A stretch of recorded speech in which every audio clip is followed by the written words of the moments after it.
What's up? Things that come down. Dronies.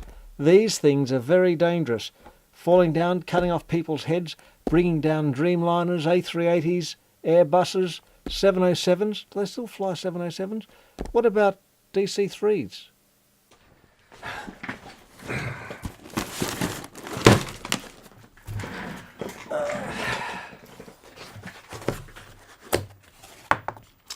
This is the little DJI Spark drone, which is quite cute, and it's in fact very capable. Has an excellent HD camera. It's you can program GPS and everything into it, and it just sits there and very smooth, even with a bit of wind. It's quite amazing. And a few years ago, well, even maybe a year ago, the smallest drone was about this size, the Mavic Pro. Of course, we used to see the Phantoms; those sort of things are quite big, with big whatevers on them, holding a GoPro, even the big ones holding a DSLR or something. Pretty heavy stuff. They fell on your head. This, if it fell on your head, I don't know what it would do. Probably, it'd probably break. I don't know. I've read stuff about the terminal velocity from 400 feet, which is the highest you're meant to fly them. You can hack the thing and go higher. I don't think it would do much damage. It just bounce, maybe give you a bit of a headache for a while. But they say they're very dangerous. I can't really see they're dangerous that much. If you look at all the YouTube clips of people flying these things around, that's all illegal. You can't use these for anything really. You have to be more than 5.8 kilometres from an airport with a control tower, and 5.8 kilometres from a landing strip or helipad, some grass strip somewhere, or a park that a helicopter might land in. It's your responsibility to find out if there's any activities going on, and you can't land. So, theoretically, you can't use them anywhere. I noticed some councils have banned them, which is pretty stupid. They're going to, instead of spending their money on rubbish collection, they're going to go around booking kids flying these in their backyards. And you really can't fly them in your backyard unless you've got a big backyard, because you can't fly them closer than 30 metres. 30 metres from a building that's not yours, or a vehicle that's not yours, from an animal or people. So animal, what do they mean by animal? Do they mean when you're landing, you land and there's worms in the ground? Do they get upset and you're not allowed to fly them there? If this hit a cow, what would it do? Cows are pretty thick and tough. Even these things buzzing, I wouldn't want to put my finger in them. Probably cause some blood. It wouldn't chop your finger off. Their blades, flap over if they get hit too much. So they do spin at a pretty fast rate. But it wouldn't hurt a cow. What about an emu? Can you fly over emus with them?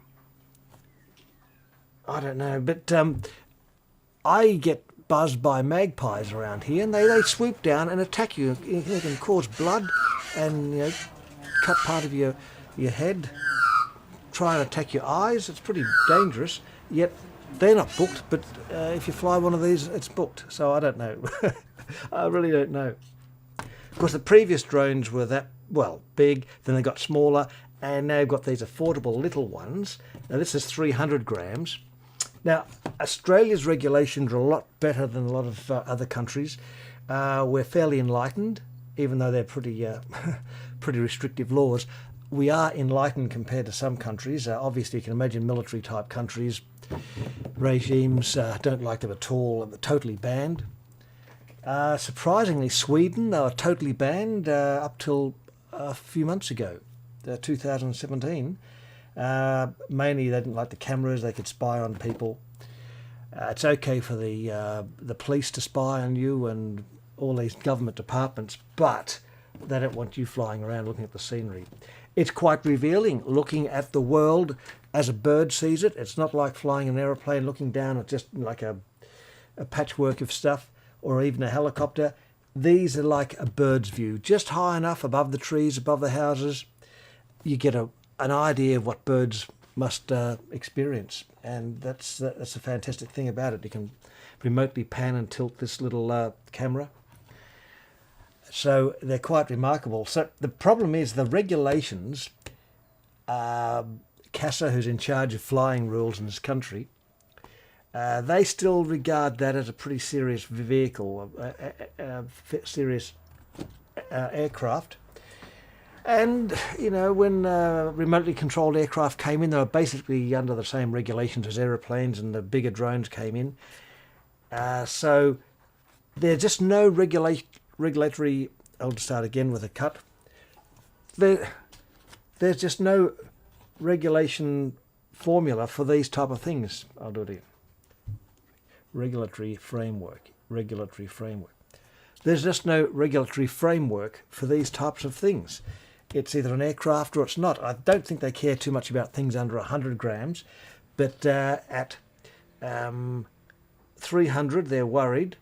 The USA, I think under 250, they basically don't care about them at all. We had a bit of a breakthrough here.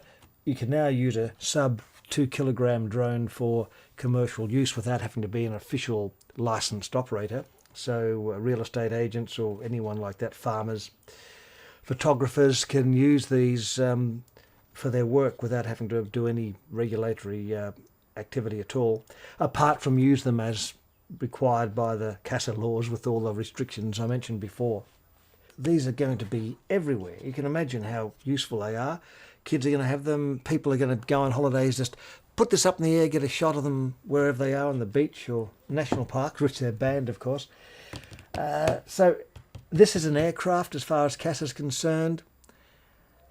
Maybe if they drop the weight down a bit to 250 grams, or these will go down to 250 grams soon. I mean, basically it's the battery that is the main weight.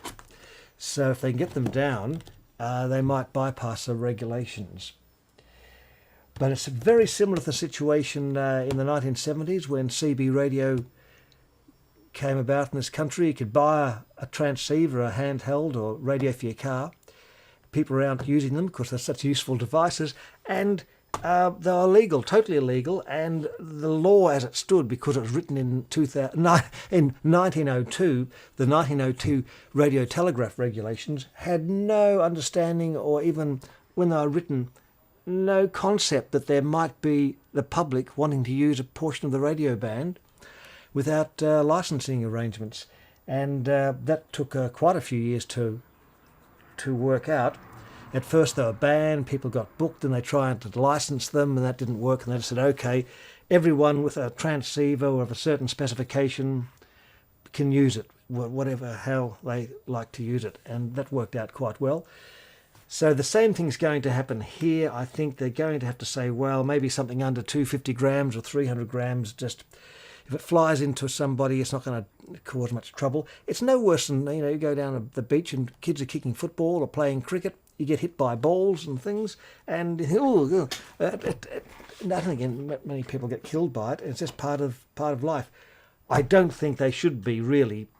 There should be some regulation on crowded beaches and national parks and the main scenic areas. It could be pretty annoying to go somewhere and all you're being is buzzed by these things. But it's common sense, and they could make certain areas drone free. That I'm not against that. But to say all of national parks you can't have a drone is just stupidity. I mean, that's why we've got national parks, the beauty areas. People want to go there and photograph them, fly drones, some fantastic scenery. Years ago, when I spent a lot of time in news choppers, we used to fly around national parks all the time, and if it took our fancy, we'd land on a mountaintop, get out, take some photos, maybe do a walkie-talkie thing, and then fly around, go to another mountaintop somewhere, and no one seemed to care. We never called up saying we're landing in a national park. There's no way to call up. We didn't have phones weren't around, or even if they were, the range was hopeless. So we just landed, did all the stuff, and put it on TV, and no one seemed to complain back then. And it's the same regulation now that stipulates you can't use these. I think it still is basically you're not allowed to land or take off in a national park. They can't do much about flying over it. So you could hire a helicopter or a light plane and fly over a national park all day, and they couldn't do much. So if you had enough battery life and the regulation, you've got to keep this in sight, visual line of sight all the time, you could fly it from some other location into a national park and out again.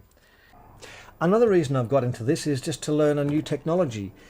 It's easy enough to fly, but to set up, it's not that hard, but it's sort of a learning curve. You have to set up the Wi-Fi and the remote control. So this talks to that, and this talks to that, and then you can, use your tablet or your phone to control it, and you get all the instructions and the height and the picture of where you are on there. GPS maps, it's quite amazing, and I think it's quite fascinating technology. It's easy enough to say I know all about computers and technology. I used to use DOS. I built CIRAC, but it means nothing these days because all this new stuff is just totally made all that redundant. Now, I didn't actually build CIRAC, but I do remember going down through the basement of the Caulfield campus, and the old CIRAC was sitting there. This was before it was loved, and it was just sitting with dust and junk all around it. I think it was ready to be taken out to the dump master. And there's kids out there bouncing a football. And yes, they had all the valves poking out of it. So if I was doing a project, I just walk down to the basement, just sitting there. I just pull out a few valves and take them home. I wonder how many other people did that. But now, of course, they've realised it's quite an important piece of historical equipment, and it's behind glass. You can still see it, but it's all pampered now. And it's behind glass. You can still see it, but it's all pampered now.